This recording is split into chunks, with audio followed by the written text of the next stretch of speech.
Hello everybody. इस lecture में हम देखने वाले हैं एटम्स एंड मॉलिक्यूल्स के बारे में। सबसे पहले देखेंगे what is the meaning of atom. देखो एटम होता क्या है और किसने पहली बार बताया था एटम के बारे में। तो एक इंडियन फिलोसोफर थे जिनका नाम था ऋषि कनाद, महर्षि कनाद भी जिनको बोलते हैं। उन्होंने बताया था कि what is the atom. Atom को उन्होंने परमाणु के नाम से बताया था। उन्होंने बोला था कि किसी भी पदार्थ को, जिसको हम मटीरियल बोलते हैं, किसी भी मटीरियल को हम काटते जाएंगे काटते जाएंगे काटते जाएंगे तो एक ऐसी कंडीशन आएगी कि जब वो मटीरियल कटना बंद कर देगा, उस कंडीशन को, उस पार्टिकल को हम परमाणु बोलते हैं। उन्होंने बोला था कि ये एक अनकटेबल पार्टिकल होगा जिसको उन्होंने नाम दिया परमाणु। तो महर्षि कनाद ने अपनी एक थ्योरी की बुक निकाली थी जिसका नाम था atomic theory of Kanad. Kanad atomic theory के नाम से एक बुक निकाली थी। ये एक इंडियन फिलोसोफर होने की वजह से इनको इतना रिकॉग्नाइजेशन नहीं मिला जितना मिलना चाहिए था। इतने फेमस नहीं हो पाई, इनकी थ्योरी इतनी पब्लिश नहीं हो पाई। इनके बाद में नए आते हैं जिनका नाम होता है डॉल्टन। डॉल्टन की थ्योरी को हम पढ़ते हैं, उसके ही हिसाब से हम चलते हैं। वो भी एग्जाम में मैक्सिमम आपको पूछी जाती है, 5 पॉइंट्स आपसे पूछे जाते हैं। डॉल्टन की थ्योरी को पढ़ने से पहले मैं आपको बताऊंगा पूरे के पूरे लेक्चर के कॉन्सेप्ट को देखने के बाद में आपको इस लेक्चर की जितने भी क्वेश्चंस हैं उसका वीडियो लिंक या तो डिस्क्रिप्शन में मिलेगा, ऊपर कार्ड आ रहा होगा, वहां पे क्लिक करके आपको देख लेना है। उसके साथ में इस पूरे के पूरे चैप्टर का पीडीएफ आपको नीचे डिस्क्रिप्शन में मिल जाएगा, तो प्लीज उसको डाउनलोड कर लेना है अपने ईज के लिए, आप उसको इजीली पढ़ पाओ। अब हम देखते हैं डॉल्टन के बारे में। डॉल्टन की एटॉमिक थ्योरी क्या बोलती है। तो उनके कुछ स्टेटमेंट आपको बहुत डीप करके याद रखना है, बहुत डिटेल में याद रखना है, क्योंकि पूछता है एग्जाम में कि write down the 5 point of Dalton's atomic theory. तो पहला पॉइंट तो सेम था, ऋषि कनाद जैसा ही था, कि all matter is made up of very small particle. जितने भी मटीरियल है वो काट दो तो सारे के सारे एक स्मॉल स्मॉल पार्टिकल में बढ़ जाएगा और वो स्मॉल पार्टिकल बोला जाएगा एटम। उन्होंने परमाणु बोला था, इन्होंने एटम बोल दिया। क्लियर हो गई इतनी बात। दूसरी बात जो बोली वो बोली atom can not be divided. इन्होंने बोला एटम को डिवाइड नहीं कर सकते, लेकिन आज तो हम कर सकते हैं। कैसे कर सकते हैं? इलेक्ट्रॉन, प्रोटॉन एंड न्यूट्रॉन होते हैं एटम में। अब इनका कुछ ड्रॉबैक्स भी होते हैं, वो ड्रॉबैक्स भी अभी हम देखने वाले हैं नेक्स्ट स्लाइड पे। तो उन्होंने दूसरी जो इनकी जो एटॉमिक थ्योरी थी वो थी कि atom can not be divided, कभी भी काटे नहीं जा सकते हैं। नेक्स्ट जो स्टेटमेंट था वो था atom can neither be created nor be destroy. मतलब ना तो बनाया जा सकता ना मिटाया जा सकता। किसको? एटम को। ठीक है। चौथी जो पॉइंट था इनकी एटॉमिक थ्योरी का वो था atom are of various kinds, there are as many kind of atom as are elements. जितने तरीके के एलिमेंट्स होते हैं जैसे पोटेशियम, कैल्शियम, मैग्नीशियम, हर एक का अलग अलग एटम होगा। बात तो सही है इनकी। और पांचवी जो बात बोली वो बोली इन्होंने all the atom of a given element are identical in every respect like having the same mass. जैसे मैग्नीशियम का अपना एक एटम का मास होगा तो जितने भी मैग्नीशियम के आपके एटम मिलेंगे वो आइडेंटिकल होंगे, एक जैसे ही होंगे। और कैल्शियम का अपना मिलेगा, पोटेशियम का अपना मिलेगा। इस तरीके से उन्होंने बोला कि आइडेंटिकल होते हैं, उनकी केमिकल प्रॉपर्टीज अलग अलग होती हैं। तो ये भी कहीं ना कहीं हम ड्रॉबैक्स में देखेंगे कि ये भी बात उनकी गलत साबित हुई थी। कैसे हुई थी वो हम ड्रॉबैक्स में देखने वाले हैं नेक्स्ट स्लाइड पे। छठी बात इन्होंने बोली थी atom of different element is different. मतलब पोटेशियम का अलग एटम होगा, कैरेक्टरिस्टिक अलग होगी, साइज अलग होगी, मास अलग होगा। कैल्शियम का अलग एटम होगा, एटम का मास में एटम की साइज, ऐसा एटम का बिहेवियर अलग होगा।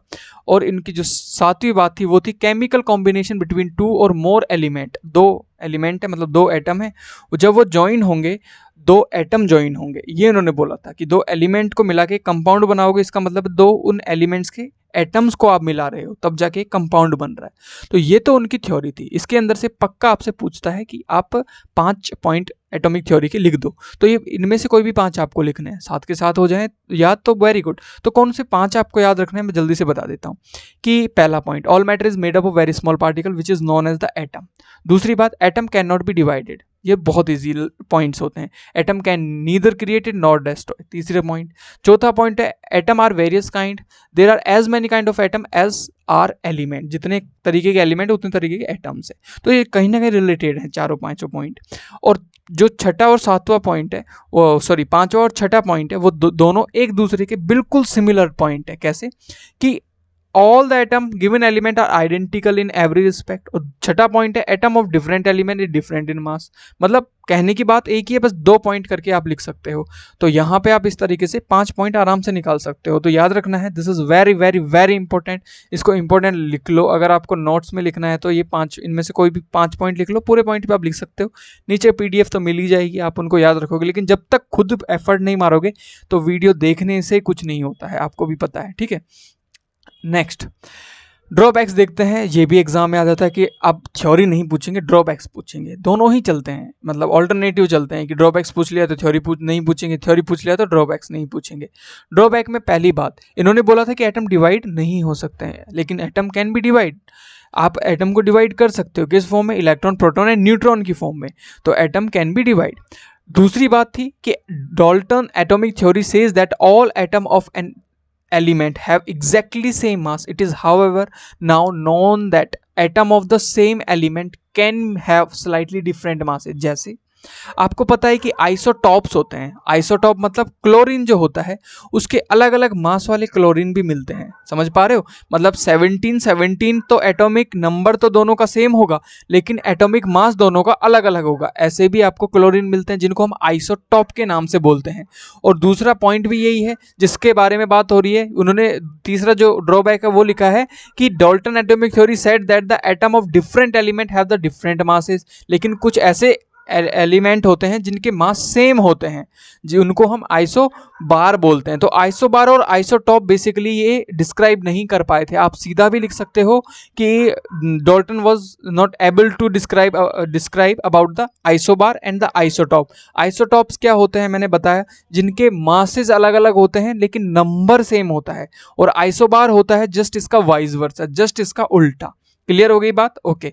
तो इनके बारे में बिल्कुल डाल्टन को कुछ पता नहीं था, तो इन्होंने इनको लिख दिया था। ये ड्रॉबैक्स है, 3 मेजर ड्रॉबैक्स। ओके, अब हम बात कर लेते हैं, ये एटम्स के बारे में पता चल गया। अब एटम क्या करेंगे, मिलेंगे, क्या क्या बनाएंगे, केमिकल बनाएंगे, कंपाउंड बनाएंगे। तो हम यहाँ पे पढ़ेंगे लॉ ऑफ केमिकल कॉम्बिनेशन। ठीक है, laws of chemical combination. 2 laws होते हैं केमिकल कॉम्बिनेशन के। पहला लॉ है वो होता है law of conservation of mass. What is the meaning of the conservation of mass?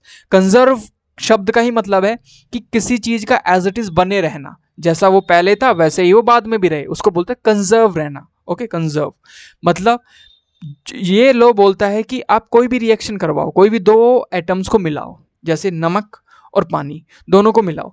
Reaction से पहले जितने मास था उनका, रिएक्शन के बाद भी, मिलने के बाद भी उनका मास उतना ही रहेगा। समझ में आ गई बात? जैसे यहाँ पे मैं एक Na प्लस में Cl ले लेता हूँ, बहुत ईजी लैंग्वेज में। Na और Cl मान लेते हैं एक एग्जाम्पल के तौर पे मान लेते हैं। ये 1 kg मान लेता हूँ, ये भी 1 kg मान लेता हूँ। अब इनका जो प्रोडक्ट बनेगा NaCl, वो कितना बनेगा? Pause the video, right in the comment section. आपको नीचे कमेंट सेक्शन में लिखना है कि 1 kg Na था, 1 kg क्लोरीन था, तो आपको बताना है कि जो प्रोडक्ट बनेगा NaCl वो कितना kg होगा। क्या वो 2 kg होगा, क्या वो 1 kg होगा, क्या वो 4 kg होगा? Pause the video right now और कमेंट सेक्शन में लिखना है आपको। इससे क्या होगा, आप ना इंटरेक्ट कर पाओगे, आप अंदर घुस पाओगे लेक्चर के। तो आपने लिख दिया होगा, तो ऑफकोर्स 2 kg होगा। क्यों होगा भाई 2 kg? 2 kg इसलिए होगा, जिसने भी 2 kg नहीं लिखा कोई बात नहीं, मैं समझाता हूँ। 2 kg इसलिए होगा कि जब कोई भी रिएक्शन होती है, प्रोडक्ट जब मिलते हैं तो मतलब आपका प्रोडक्ट जब बनता है, रिएक्टेंट मिलते हैं, तो आपका क्या बनता है, सेम ही चीज जाके मिल रही है। तो मास कभी क्रिएट नहीं किया जा सकता, तो मास तो दोबारा से बन ही नहीं सकता। समझ में आ गई बात? ओके, तो ये लो बोलता है कि जो मास होता है वो रिएक्टेंट में भी जितना था और प्रोडक्ट में भी उतना ही रहेगा। क्लियर हो गई थी बात? लेट्स मूव फर्दर, आगे चलते हैं। अब हम नेक्स्ट लॉ की बात करेंगे जो होता है constant proportion. Very very very important law. क्या बोलता है, इसकी थ्योरी को समझते हैं। वेरी इंपॉर्टेंट, इसमें बहुत कंफ्यूजन होती है, ध्यान से समझते हैं। A chemical compound always consist of the same element combined together in the same proportion by mass. देखो इसका मतलब क्या है, मतलब समझो, ध्यान से समझो। इसको एक एग्जाम्पल से समझते हैं। एग्जाम्पल देखते हैं, बहुत ही इजी और बढ़िया एग्जाम्पल। देखो पानी का यहाँ पे एग्जाम्पल लेते हैं, H2O। ठीक है, H2O ये क्या है, एक कंपाउंड है जिसमें हाइड्रोजन है और ऑक्सीजन है। मैं अगर एक ग्लास ऑफ वाटर लेता हूँ, एक ग्लास ऑफ वाटर लेता हूँ और मैं आपसे पूछता हूँ कि इस ग्लास ऑफ वाटर में मान लो 10 लीटर पानी है, 10 लीटर वाटर है, और इसके अंदर पानी भरा हुआ है 10 लीटर। ठीक है, मैं जल्दी जल्दी बता देता हूँ। 10 लीटर पानी भरा हुआ है, पूरा का पूरा गिलास भरा हुआ है 10 लीटर पानी से। मैं आपको पता है कि वाटर का फॉर्मूला होता है H2O। मैं आपसे ये नहीं पूछता कि पानी कितना है, मैं पूछता हूँ हाइड्रोजन कितना है, और या फिर मैं पूछ लेता हूँ कि इसमें ऑक्सीजन कितना है, तो उसको बताने के लिए आपको हेल्प लेनी पड़ेगी इस लॉ की, जिसको बोलते हैं कांस्टेंट प्रोपोर्शन। कैसे? देखो, आपको पता है कि इसके अंदर H2O तो प्रेजेंट है, लेकिन आपको ये नहीं पता है कि H कितना है और O कितना है। मतलब 10 लीटर तो पता है कि H2O है, लेकिन हाइड्रोजन कितना परसेंट होगा, कितने हिस्से में होगा, और ऑक्सीजन कितने में आएगा, वो समझना है। कैसे समझेंगे? देखो, आपको पता है कि यहाँ पे मास जो होता है वो कांस्टेंट रहते हैं, उनका रेशियो सेम होता है।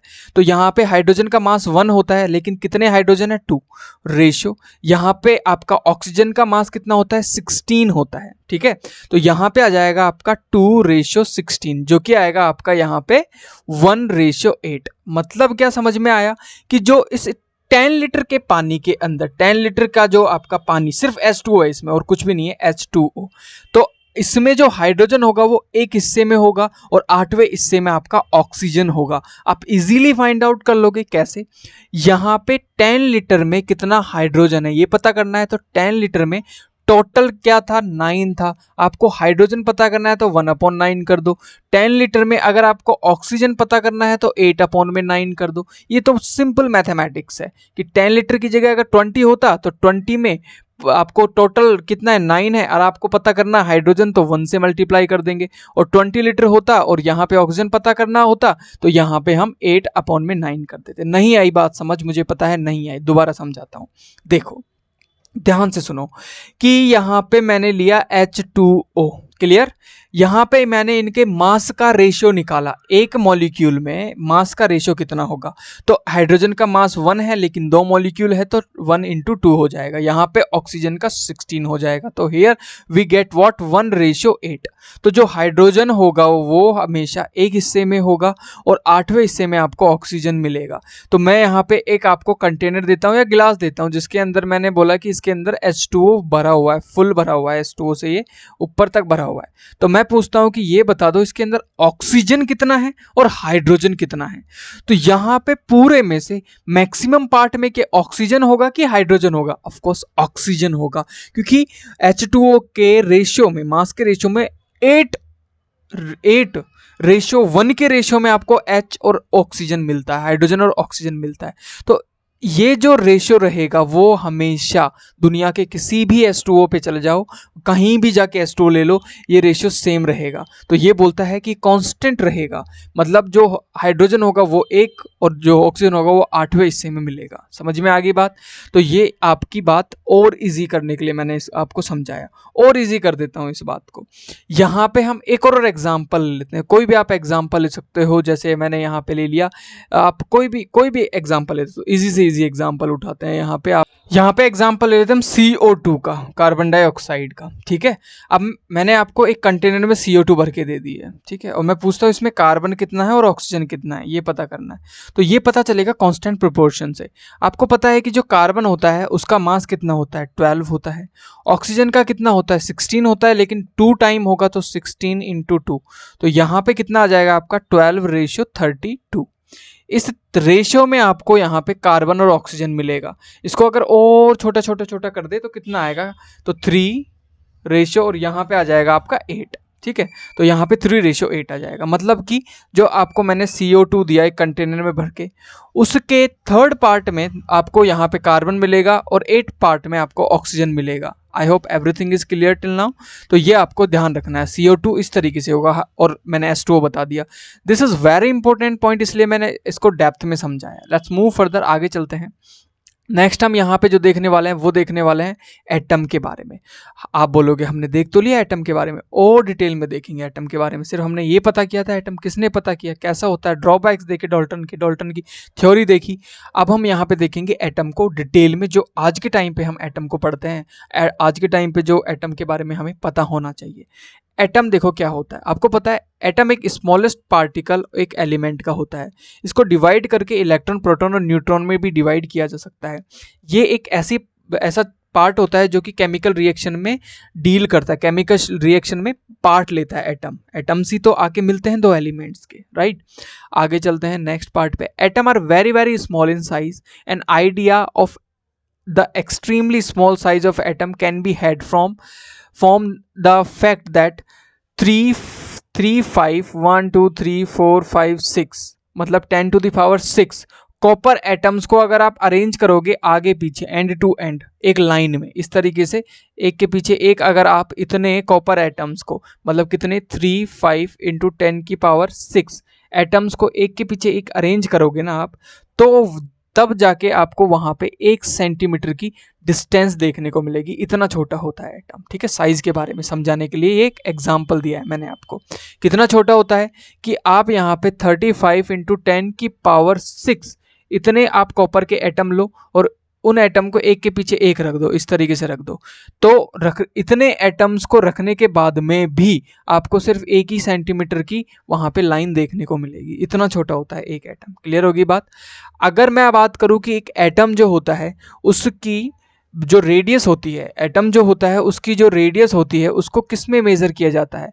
तो नैनोमीटर में मेजर किया जाता है। किसमें? नैनोमीटर में। ओके, इतनी बात आपको समझ में आ गई होगी। अगर मैं आपसे बोलूं कि एटम को इलेक्ट्रॉनिक माइक्रोस्कोप से देखने पे कैसा दिखाई देता है एटम, तो इलेक्ट्रॉनिक माइक्रोस्कोप से देखने पे कुछ ऐसा दिखाई देता है एटम। देखो ध्यान से, ऐसा कुछ दिखाई देता है, मतलब ये हनीकॉम्ब जैसा दिखाई दे रहा है। ठीक है, तो ये आपको एटम के बारे में बात याद रखनी है। अब हमने क्या किया, एटम हमको हर एक दुनिया में 118 टाइप के एलिमेंट्स मिल गए थे और अभी 2 नए और मिले हैं जिनको जोड़ना बाकी है। तो यहाँ पे 118 टाइप के एलिमेंट्स को अलग अलग नाम देना जरूरी था उनके हिसाब से, क्योंकि हर इंसान का नाम अलग होता, तो एलिमेंट के उसके कैरेक्टरिस्टिक के हिसाब से अलग नाम देना जरूरी था। तो हमने उनके नाम दिए, उसके साथ उनका सिंबल दे दिया लिखने के लिए। तो सिंबल का मतलब क्या होता है? Symbol is a thing which represents or the stands for a particular atom. जैसे सोडियम को हम Na से बोलते हैं, है ना, आयरन को Fe से बोलते हैं, फेरस, और कैल्शियम को हम Ca से बुलाते हैं। इस तरीके के सिंबल उनको रिप्रेजेंट किया जाता है।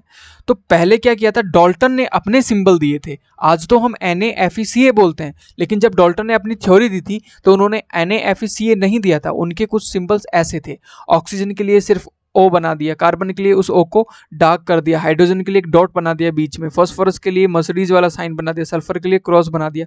इनको याद नहीं रखना, बस याद रखना है कि डाल्टन ने सिंबल दिए थे अपने, और मर्क्यूरी के लिए डॉट डॉट डॉट लगा दिया। ठीक है, लेकिन आज के टाइम के जो मॉडर्न सिंबल्स होते हैं वो कुछ ऐसे उनके नाम के हिसाब से होते हैं। जैसे हाइड्रोजन का H होता है, helium, lithium, beryllium, boron, carbon, nitrogen, इस तरीके से इनका नियॉन, इन सब का अलग अलग सिंबल होता है जिनके हिसाब से हम उनको रिप्रेजेंट करते हैं। ठीक है, अब हम बात करते हैं एटॉमिक मास के बारे में। देखो, किसी भी एटम का जो मास होता है वो किस चीज पे डिपेंड करता है? एटॉमिक मास का बेसिक मतलब होता है कि उस एटम के न्यूक्लियस में क्या होता है, न्यूट्रॉन होता है और प्रोटॉन प्रेजेंट होता है। इलेक्ट्रॉन कहाँ प्रेजेंट होते हैं? जो बाहर के जो ऑर्बिट्स होते हैं उनमें प्रेजेंट होते हैं इलेक्ट्रॉन्स। इलेक्ट्रॉन्स तो रिएक्शन में आते और जाते रहते हैं, लेकिन जो मास होता है वो किस पे डिपेंड करता है? जो चीज़ आती और जाती नहीं रह सकती, जो कि होती है न्यूट्रॉन एंड प्रोटॉन। तो जो मास होता है किसी भी एटम का वो उसके न्यूक्लियस पे डिपेंड करेगा। मतलब हम बोल सकते हैं कि जो मास होगा वो इक्वल होगा न्यूट्रॉन प्लस में प्रोटॉन के बराबर। याद रखना, न्यूट्रॉन प्लस में प्रोटॉन, इलेक्ट्रॉन की कोई भागीदारी नहीं होती किसी भी एटम के मास में। This is what you have to remember here. Okay, neutron and proton जब ऐड होगा तो एटॉमिक मास बनेगा, क्योंकि इलेक्ट्रॉन तो रिएक्शन में पार्ट लेते हैं, देते हैं, आयन बनाते हैं, लेते हैं, तो न्यूट्रॉन एंड प्रोटॉन न्यूक्लियस पे ही टिका रहता है। तो this is what you have to remember, the mass जो होता है एटम का वो किस पे डिपेंड करता है?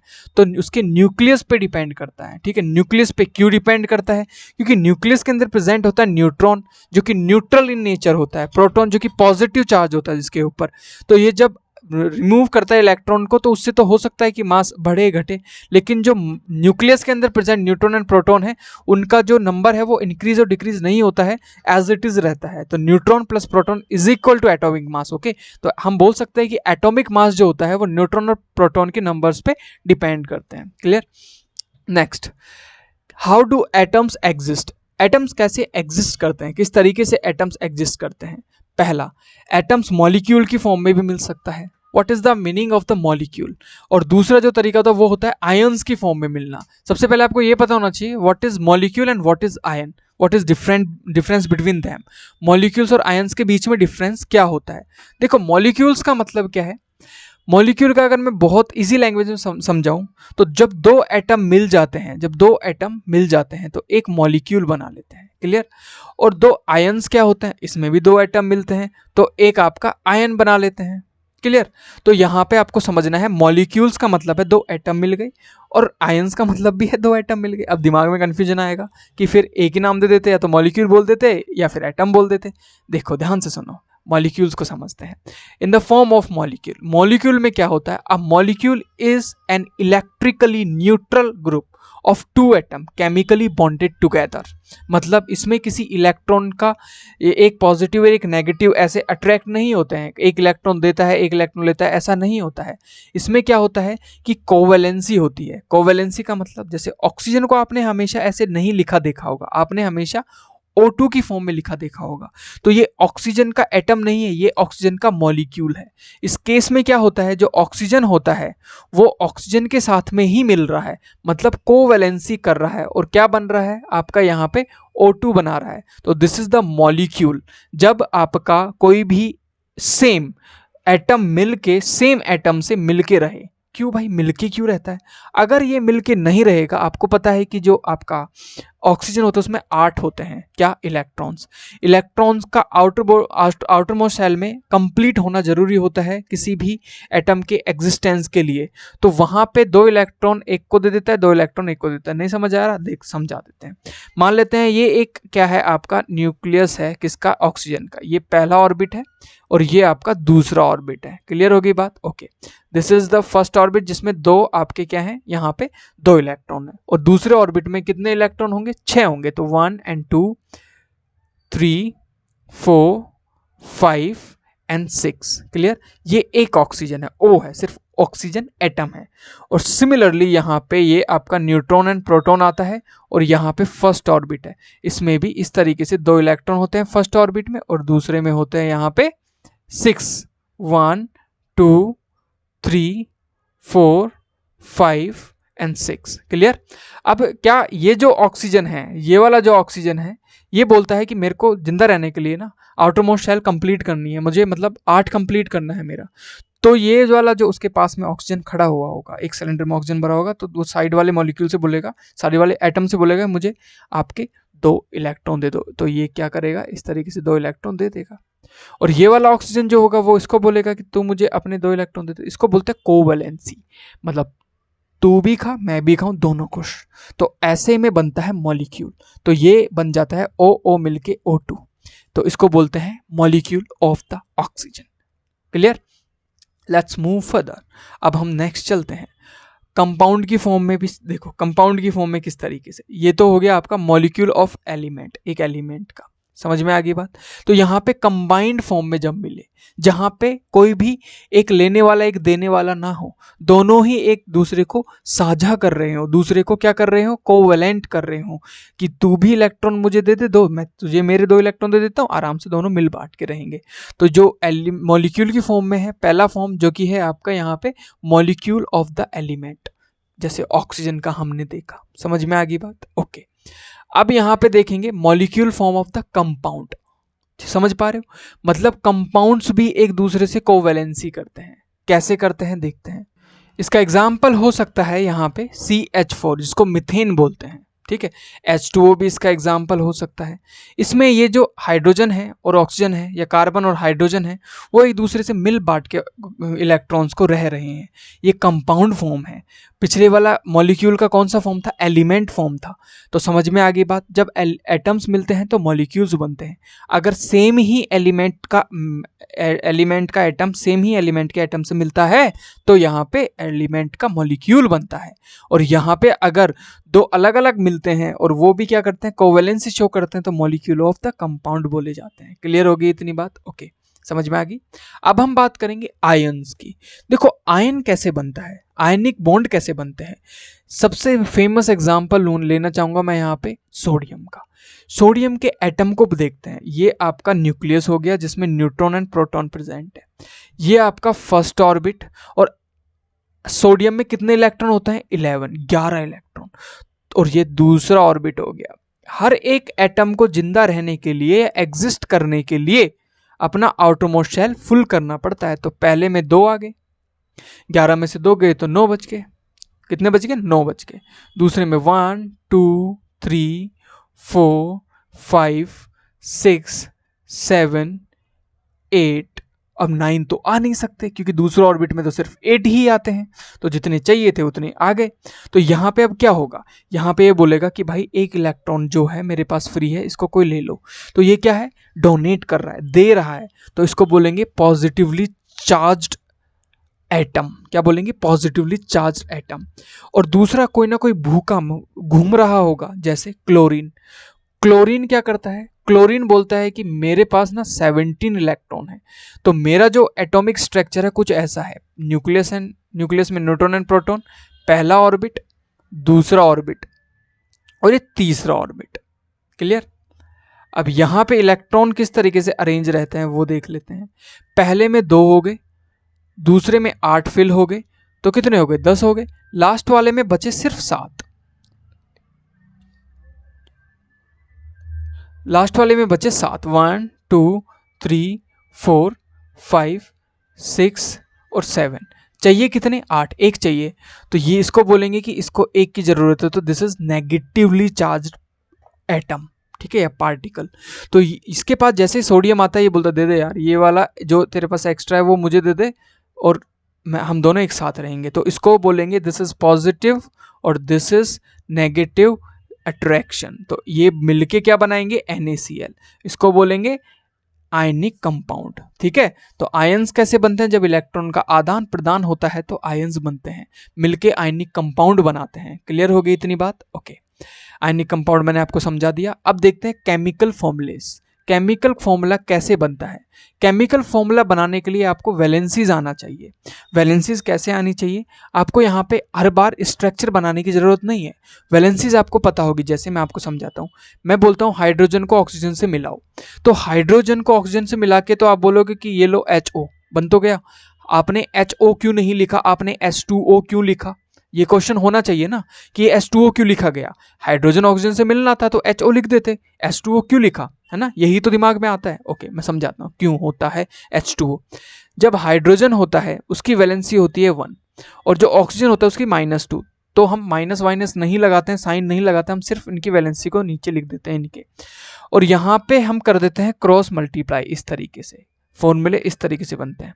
और इनके बेस में मतलब सब स्क्रिप्ट में इस तरीके से H के तो नीचे 2 लिखा जाएगा और ऑक्सीजन के नीचे 1 लिखा जाएगा। 1 को लिखो या मत लिखो तो H2O आपका बन गया। इसी तरीके से एक और एग्जाम्पल लूँ मैं यहाँ पे, NaCl। NaCl में आपने Na2Cl क्यों नहीं लिखा, NaCl ही क्यों लिखा, तो Na की होती है 1 वैलेंसी, Cl की होती है 1 वैलेंसी। इसको कर देते हैं इसके पैर पे, इसको कर देते हैं इसके पैर पे, तो यहाँ पे बन गया Na1 और Cl1। इसको लिखने की जरूरत नहीं है, सिर्फ आप NaCl भी लिख सकते हो, 1 लिखोगे तभी भी गलत नहीं है। इसी तरीके से CO2 की बात कर लेते हैं, ठीक है, CO2 की बात कर लेते हैं, CO2। तो यहाँ पे जो आपका वैलेंसी होती है वो कितनी होती है, वो होती है यहाँ पे 4। कार्बन 4 इलेक्ट्रॉन का भूखा होता है और यहाँ पे ये होता है 2 का। तो आप बोलो 4 और 2 लिख दो ना, नहीं, यहाँ पे हम जो कट रहा होता है उसको काट देते हैं, जो रेशियो में कट रहा होता है, तो यहाँ आएगा 2:1। तो जो 1 होगा वो C के साथ, 2 होगा वो O के साथ, तो यहाँ बनेगा C1 और O2, जिसको हम CO2 लिख देते हैं। इस तरीके से फॉर्मूला फॉर्म होते हैं, इस तरीके से फॉर्मूलाज बनते हैं। क्लियर। अब हम सबसे इंपॉर्टेंट इस चैप्टर का पार्ट देखने वाले हैं, जो कि है आपका मोल कॉन्सेप्ट। देखो मोल क्या होता है, वेरी इंपॉर्टेंट पॉइंट, इस चैप्टर का सबसे इंपॉर्टेंट पॉइंट होता है मोल कॉन्सेप्ट। व्हाट इज 1 मोल, इसको कैसे समझेंगे। देखो मोल कॉन्सेप्ट एक प्रैक्टिकल कॉन्सेप्ट है, तो इसको लैब में जाके ही सीखना पड़ेगा हमको। तो हम लैब में गए, आप लैब के अंदर खड़े हुए हो या हम सब लैब के अंदर खड़े हो, मैंने आपसे बोला एक काम करो, वहां पे सारे तरीके के एलिमेंट्स रखे हुए हैं, मैंने आपसे बोला एक काम करो, 1 मोल ये टेस्ट ट्यूब पकड़ो और 1 मोल सोडियम लेके आओ। क्या बोला मैंने, 1 मोल सोडियम लेके आओ। आप गए टेस्ट ट्यूब को उठा के लेके गए, आपने सोडियम को काटा, आपने देखा ये रहा सोडियम, आपने काटा। अब आप 1 मोल कैसे लेके आओगे, कितना लेके आओगे, इस टेस्ट ट्यूब में कैसे डालोगे, तो उसको समझना है बस इस पूरे के पूरे कॉन्सेप्ट में। आपने टेस्ट ट्यूब को रखा किसके ऊपर, वेइंग मशीन के ऊपर, और आपको एक चीज पता होनी चाहिए, जिसका भी 1 मोल लेने जा रहे हो उसका आपको एटॉमिक मास पता होना चाहिए। तो सोडियम का एटॉमिक मास होता है 22.98, ठीक है, 22.98, मतलब राउंड फिगर में देखे तो 23 ही होता है, तो आपको पता है कि इतना इसका एटॉमिक मास है। चाहे मैं एल्यूमिनियम का बोलता, चाहे मैं किसी का भी बोलता, आपको उसका पहले एटॉमिक मास पता होना चाहिए। तो आपको पता चल गया कि सोडियम का एटॉमिक मास आपने देख लिया, वहां पे लिस्ट लगी हुई थी कि हाँ 22.98 है। आपके पास टेस्ट ट्यूब भी है, सोडियम भी है और मास भी पता है। आप जाओगे तोलने वाली मशीन पे, वेइंग मशीन पे, वहां पे टेस्ट ट्यूब को रखोगे कि रख दी टेस्ट ट्यूब, उसके अंदर काट काट के सोडियम को डालोगे। कब तक डालोगे? जब तक उस वेइंग मशीन में 22.98 ग्राम, ध्यान से सुनना, ग्राम लिखा नहीं आ जाता। जैसे ही यहाँ पे 22.98 ग्राम आता है तो ये जो अमाउंट आपने लिया है, ये जो अमाउंट आपने सोडियम का लिया है, वही आपका 1 मोल ऑफ सोडियम होगा। This sodium is the 1 mole of the sodium. कितना? उसके एटॉमिक मास को ग्राम की फॉर्म में कन्वर्ट कर लो, that amount is the 1 mole of the sodium. Clear? Okay, अब ये बात तो ठीक है, 1 मोल तो समझ आया। अब आपसे मैं एक और क्वेश्चन पूछूं कि ये बता दो कि जो आप 1 मोल सोडियम लेके आए हो ना, इसमें कितने सोडियम के एटम प्रेजेंट है। अगर मैं आपसे पूछ लूं कि इसमें कितने सोडियम के एटम प्रेजेंट है, ये भी बता दो लगे हाथ, वो कैसे बताओगे? तो उसके लिए आपके एक साइंटिस्ट थे एवोगैड्रो, उन्होंने एक नंबर दिया था, उस नंबर को बोलते हैं एवोगैड्रो नंबर। उन्होंने बोला दुनिया में किसी भी एलिमेंट का 1 मोल लोगे तो उसके अंदर जो नंबर होगा एटम्स का या पार्टिकल्स का, वो होगा 6.0221415 इंटू 10⁻23। तो आप इतना बड़ा नंबर याद नहीं करना, आपको 6.022 याद रखना है इंटू 10⁻23, बस इतना याद रखना है। दुनिया में किसी का भी 1 मोल आप उठा के लेके आओ, उसके अंदर मैं बोलूँ इसके अंदर कितने एटम्स हैं, तो वो होंगे 6.022 इंटू 10⁻23।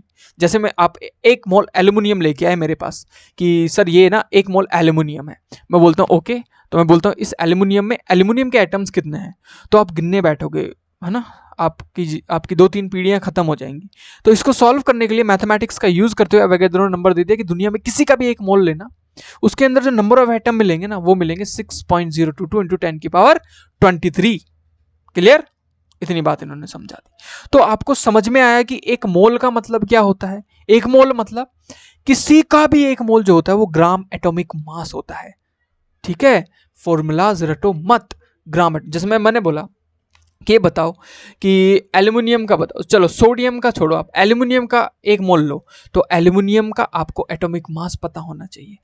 एटॉमिक मास के बाद एल्यूमिनियम को टेस्ट ट्यूब में डालो, जितना मास था उतना ग्राम एल्यूमिनियम आप मेरे पास लेके आओगे, बोलोगे ये 1 मोल है। समझ में आ गई बात? मैं बोलूंगा इसके अंदर एल्यूमिनियम के एटम्स कितने हैं, आप बोलोगे एवोगैड्रो ने बताया था 6.022 into 10⁻23। Yes, exactly correct answer. अब आपको क्लियर हुई होगी बातें, क्लियर होगी बात? ओके, तो 1 मोल समझ आया आपको। अब आपके लिए मैं एक क्वेश्चन दे रहा हूं जो कि आपको करके कमेंट सेक्शन में लिखना है। और जो मैं क्वेश्चन वाला जो मैंने वीडियो बनाया है उसमें मैंने बहुत सारे क्वेश्चन करना है, लेकिन this is for you and this is for your homework कि आपको पूरे चैप्टर का निचोड़ आया कि नहीं। ध्यान से सुनो, what is the mass of 4 mole of aluminium atom. बहुत इजी क्वेश्चन है, बहुत इजी। आपको ये बताना है आपके पास में 4 मोल, ऑलरेडी 4 मोल एल्यूमिनियम प्रेजेंट है, 1 मोल नहीं 4 मोल, तो उसका मास कितना होगा। तो आपको 1 मोल एल्यूमिनियम का मास पता होना चाहिए, उसके एटॉमिक मास के बराबर उसका 1 मोल का मास होता है, उसको 4 से मल्टीप्लाई कर देंगे। सिंपल। तो this is the complete chapter. आपको नीचे डिस्क्रिप्शन में लिंक मिल जाएगा दोनों चीजों को, पीडीएफ का और क्वेश्चंस का। आप क्वेश्चन प्रैक्टिस करो तुरंत और कमेंट सेक्शन में बताओ कैसा लगा। और अगर आपने इस चैनल को सब्सक्राइब नहीं किया है तो प्लीज नेक्स्ट चैप्टर को सब्सक्राइब करो। हम आपके लिए बहुत ही अच्छी चीजें लाते रहेंगे। Thank you everybody.